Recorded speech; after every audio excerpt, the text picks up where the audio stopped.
Okay, class, let's talk about kids and talk about peds. Everybody freaks out when they get the kids. News flash here. Kids are actually, I think, kind of easier to work on. They most of the time they don't lie to you. What their clinical presentation is pretty much objective. And I think that it's really important to understand that. And like I said, everybody tends to freak out. That's the first thing I can tell you right now. You got to stay calm on these guys, okay? Stay calm, stay relaxed, stay chilled. Because remember that's going to translate into they're getting nervous around you if you're nervous just around kids in general. Again, you guys know already how to assess these guys, but we're going to go over those little things. And the problem is half the time the kids they can't tell you what's exactly going on. And you got to deal with parents and caregivers, and of course they're scared, and it's a lack of knowledge that usually is the scary part about this. So again, the more that we can understand children and understand what they do, one of the biggest things, if you don't have children, of course, you don't know those little signs and symptoms that you would see, like when they're having an earache, they're grabbing the ear, tugging at the ear. Again, when their tummy hurts, they'll be grabbing the tummy. So again, I think that there's a lot of ways that they're very similar. One key thing to remember is they're not little adults. Okay, there are special considerations and needs. Anatomically, they're a little bit different, especially when we go with the airway. Okay, why kids die? Usually because of these little factors right here, but a lot of it is trauma. Okay, these guys are definitely. And remember, when we're talking about the pediatric age group, we'll get them into that. And that's why the suicides and homicides are up there, because again, usually they're also talking about the preteen and the teenage years, which can cause some, again, when they're growing up. All right. So again, pediatric injuries is probably our big thing that we got to watch out for. It causes more deaths to the children, definitely more injuries to them. And the good news is they heal very well. Bad news is, of course, they're really pliable, but once they do kind of get mangled, it can become a major problem. The way that we reduce morbidity and mortality in these kids is early recognition. PALS is nothing but early recognition of a shock state, a respiratory state, and again, if you're dealing with an arrest case with a kid, you're already way behind. Kids adapt very quickly. They adjust very quickly to their environment. They have great compensating mechanisms, and when those mechanisms fail, that's when you get into problems. Now, PALS, by the way, isn't the only game in town. PEP actually, I think, is a little bit better for us. But again, and then APPLES, of course, is for the doctor level, and pre-hospital pediatric care. EMT course has it, the pediatric emergency course, PEC. So there's all kinds of classes out there. So, and guys, only 10% of our calls are having to do with pediatrics. Out of that 10%, 90% of them are not critical patients. So let's put that into context. So out of 100 patients, we're going to have 10 that are actually peds, and out of those 10, 9 of those 10 are not going to be serious. So it's very difficult to get, and as a matter of fact, you don't want the sick kid, truth be known. All right, you really don't want it. So again, spend time in the pediatric departments, the emergency departments. That's why we have you guys do 2 rotations. That's why we have you get 30 patients that are nothing but pediatric patients in there. Emergency medical services for children. Actually, this was kind of big start was in Florida, actually, where they're gaining information and they're using the NEMSIS data to help assist this, to provide additional feedback. And it provided for financing. They did a really big push back in the 90s and 2000 to actually begin a lot of pediatric healthcare education. Pretty much EMSC paid for a lot of PALS courses across the state of Florida and across the nation, for that matter. So again, 85% of our children is basic life support, and I can't stress that one enough. Okay, guys. Simple and easy, to quote the Druism, less is best. Actually, with a kid, that's not necessarily a bad way to go, okay? It's amazing. But if you do have to use your ALS skills, you got to be good at them, okay? And you really need to have that good quality skill set, especially starting an IV. Circulatory access on kids is tough. Airway skills. The simple bagging skills is a BLS skill. The advanced airways, truth be known, we don't do them enough. We really shouldn't be doing them, period. Okay? You'll be surprised with an OPA and good ventilation technique how well you can ventilate them. So again, respond to your patient's needs. Okay, they're going to be scared, they're going to be hurt, they're going to be in pain, and they have a lot of fear of the unknown. And heaven forbid you break out a needle. Oh boy, look out below. All right. So again, make sure that you address these fears. Okay, you shouldn't be taking a kid away from their caregivers unless it's absolutely necessary. The caregivers may be abusing them, something of that nature. Big one here in the middle. Be honest. Oh boy, because you lie to a kid and they pick up on it, forget it. You're done. Toast. They won't let you do a thing for the rest of the encounter. Okay, so be honest with them. Is it going to hurt? Yes, it's going to hurt. And again, but explain to them what's going to happen and why it's going to hurt and how it will be over really quickly. Okay, and again, communication is key, especially with the parents and the caregivers. Let them know. Talk to them. Tell the kid and at the same time tell the parent. And again, that's a little bit of an art form, but again, you address those. If you address the kids' concerns and the fears of that, and then you address that to the parents as well, you'll be surprised how much better that this goes with your patients. Okay, tell them your name. Make sure that they know your qualifications and address their fears. Ask them, is there any questions you want to ask me before we continue? If you've got the time in which to do that, please do that. That's a great way to do. And again, always remain calm, because if you're calm, good chance parents are going to be calm. You walk in and you give them the old eyebrow, oh wow, that's not supposed to look like that. Yeah, it's probably not going to do things. Make sure you don't talk down to your caregivers or even the children for that. I'm not saying, prop them up, but I am saying don't talk down to them, okay? And assure parents and caregivers everything possible is being done for their child. Especially in the more critical the case, the more important that becomes. Don't lock in on, I'm going to do this, I'm going to do this, I'm going to do this, I'm going to do this. Guys, you really need to involve those parents, okay? Because if you're doing that, you're scaring the living snot out of those parents, okay? Don't do it, all right? So again, by the way, quiet kids should scare you, immensely scare you, okay? If they're there, they're crying, they're whining, I'm actually happy with that, okay? But it's the ones that are sitting there not talking to me, not booing or crying, and just laying there, that's the ones that really give me that. And caregivers, that's the very last one. They're very good about, they love to cover up, especially if they've been doing something that they should not have. If it's an abuse situation, just be aware of that, okay?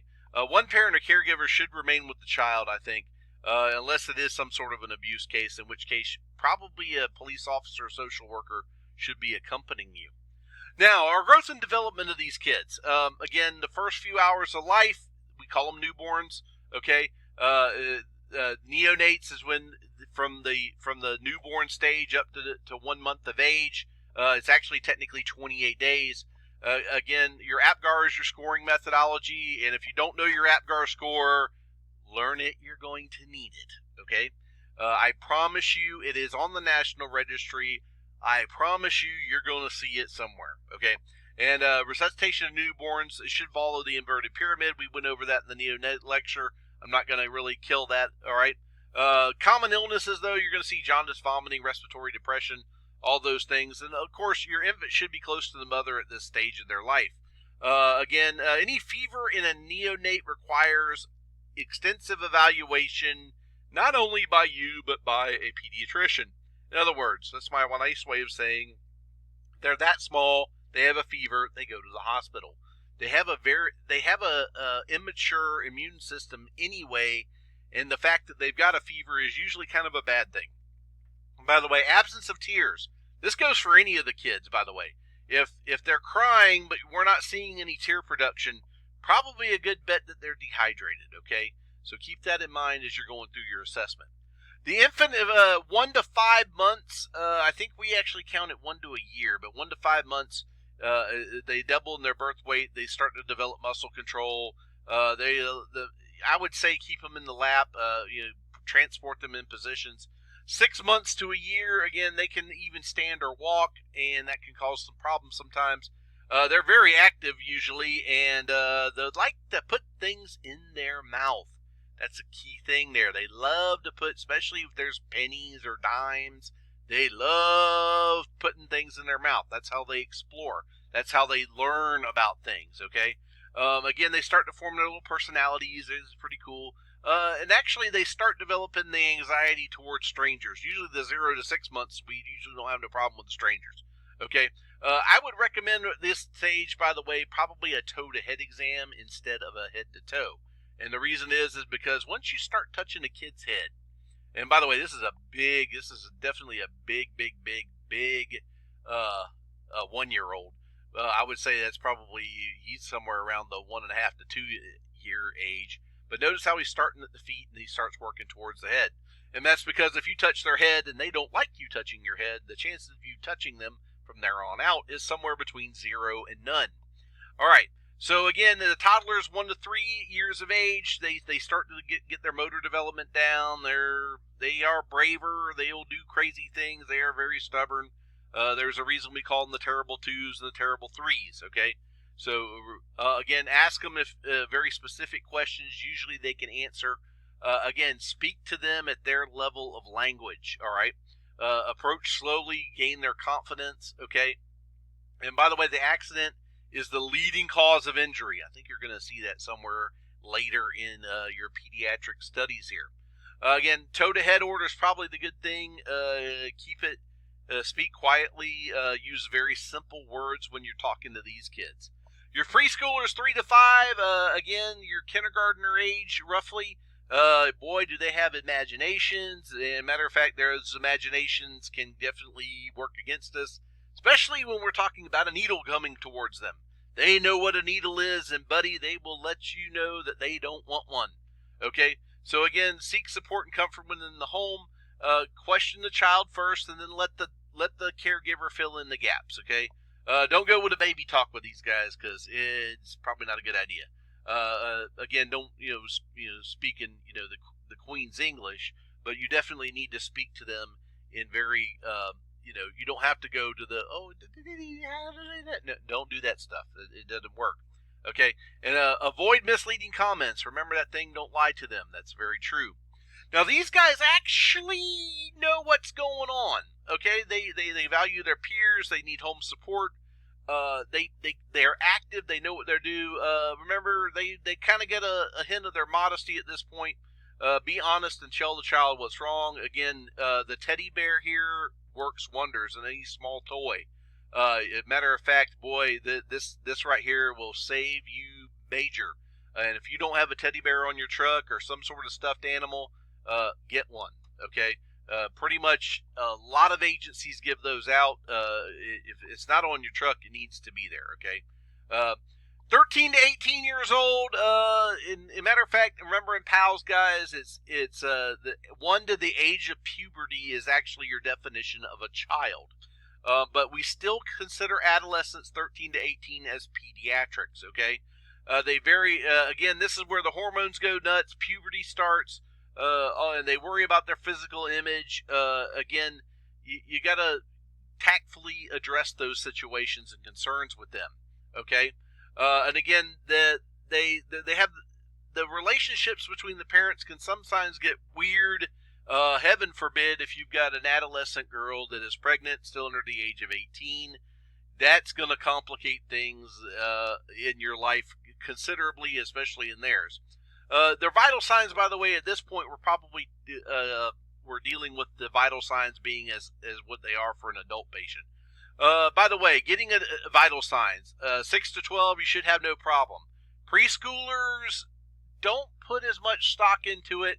And I would say under the age of 3, we've got better tools to tell that and assess that. We'll talk about that when we get to assessment.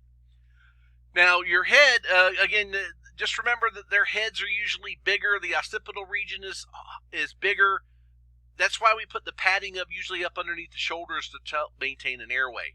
Remember that for the little tiny ones, look out for fontanelles, okay? And inspect the interior fontanelle. If it's bulging out, they're probably super hydrated or an injury. If it's sunken, it's probably due to a dehydration state.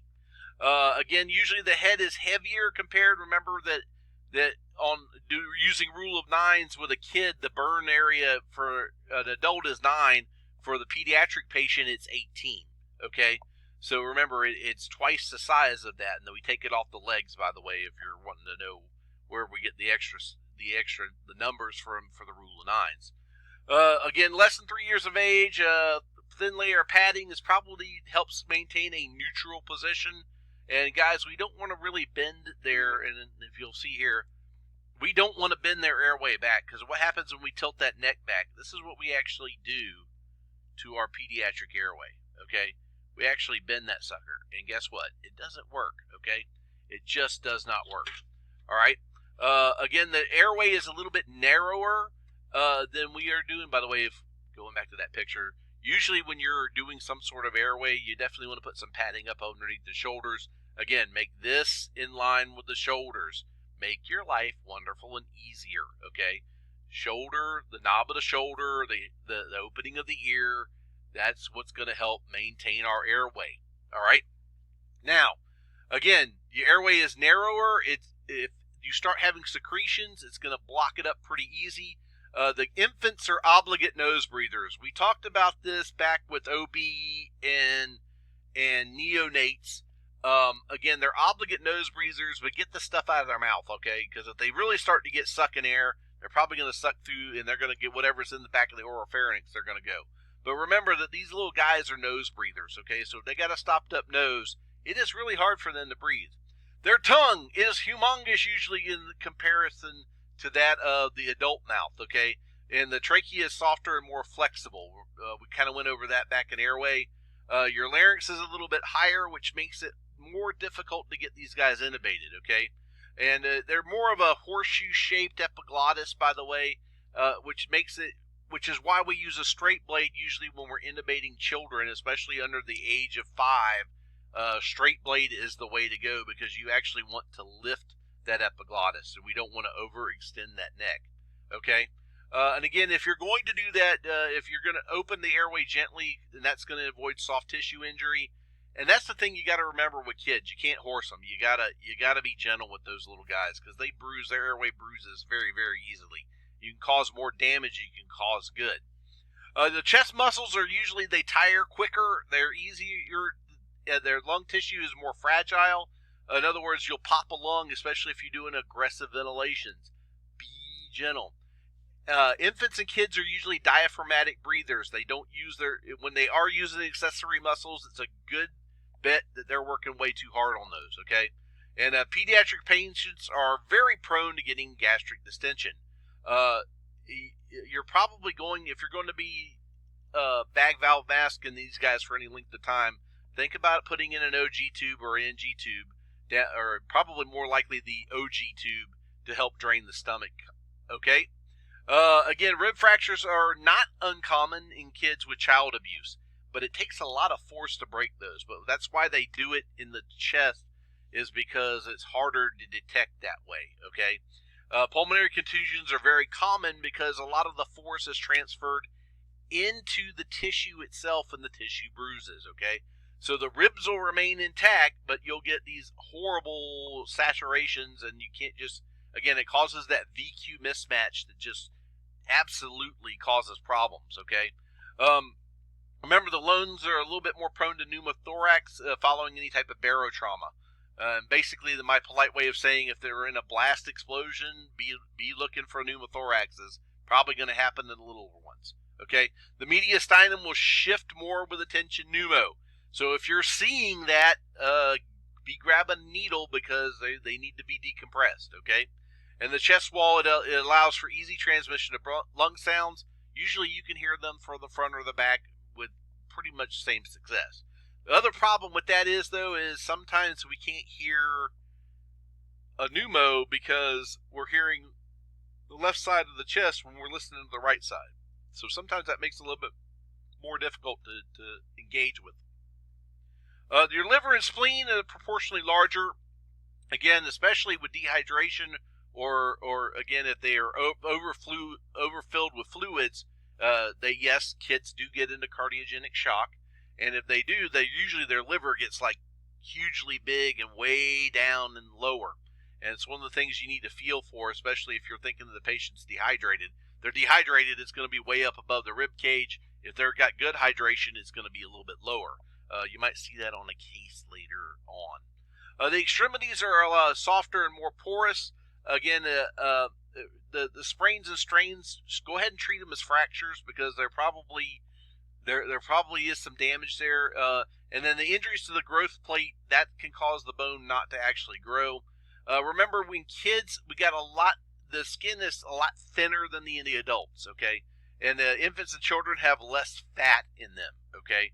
They lose heat quickly, and they don't have the fat stores like an adult has, so they can burn through glucose really quick. All right, they do have a larger body to surface area to weight ratio on these little guys, okay? And again, they are more susceptible to temperature change, all right, thermal exposures, and they have a greater likelihood for dehydration and hypothermia, okay? So yeah, that's why we bundle up the little ones, okay? We need to bundle up the little ones. The respiratory system, it requires double the metabolic oxygen. Okay, yeah, these guys are growing, and they require a lot of energy. They go into a lot of Krebs cycle activities, the citric acid cycle. So make sure they have a very small oxygen reservoir. So when they start getting hypoxic, they start running into major troubles. A lot of tachycardia until they run out of fuel. Then they go bradycardic and bradycardic quickly. Okay. First treatment for any pediatric bradycardia, any age bradycardia, is bag them. Okay, if they're that bradycardic, make sure they're oxygenating ventilation, triply important in kids. All right, remember that their cardiac output is very specifically driven off of their heart rate. Okay.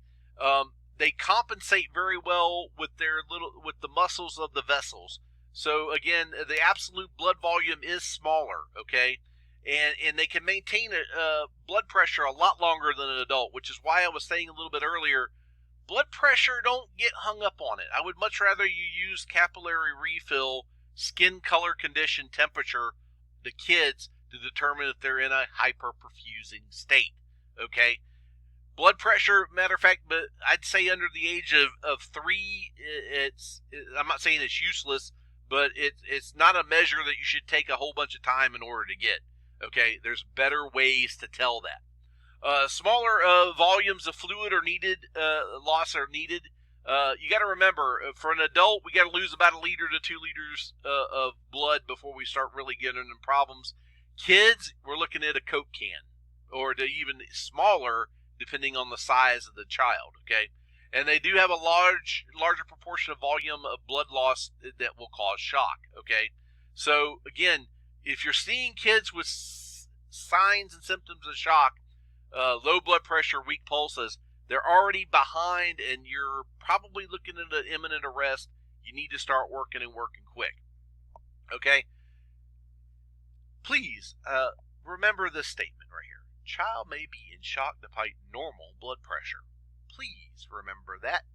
If they're tachycardic, consider that child to be in a shock state more than likely.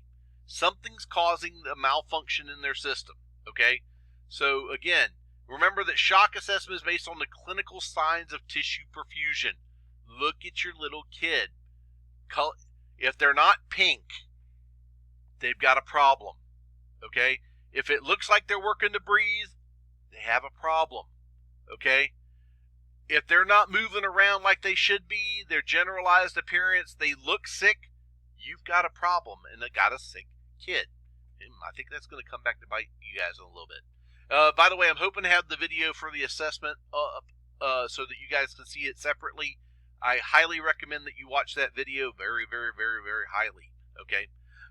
Again, A nervous system, again, that develops through, remember, as they're smaller, their nervous tissue is really fragile, but as they're smaller, they're learning to develop it, and then by about age, I'd say 5 or 6, as a matter of fact, they're still learning it then, but they're getting more progressively better, okay, until they get into their adolescence years and teenage years, okay? Um, your metabolic things, remember they have a limited store of glycogen and glucose, okay? I can't stress that one enough, all right? So, again, make sure that, they were going to burn through their sugar. Check their sugar, okay? And then, again, newborns and neonates lack the ability to shiver. We talked about that with the neos. And, again, so if you're seeing shaking in a newborn, that's a really bad sign. Make sure that everything keep their covered head and maintain an adequate control while you're in the ambulance. All right, so that's basically it for the general approach of these. We're going to go into the assessment on the next set of videos. So I will see you then, and take care, guys.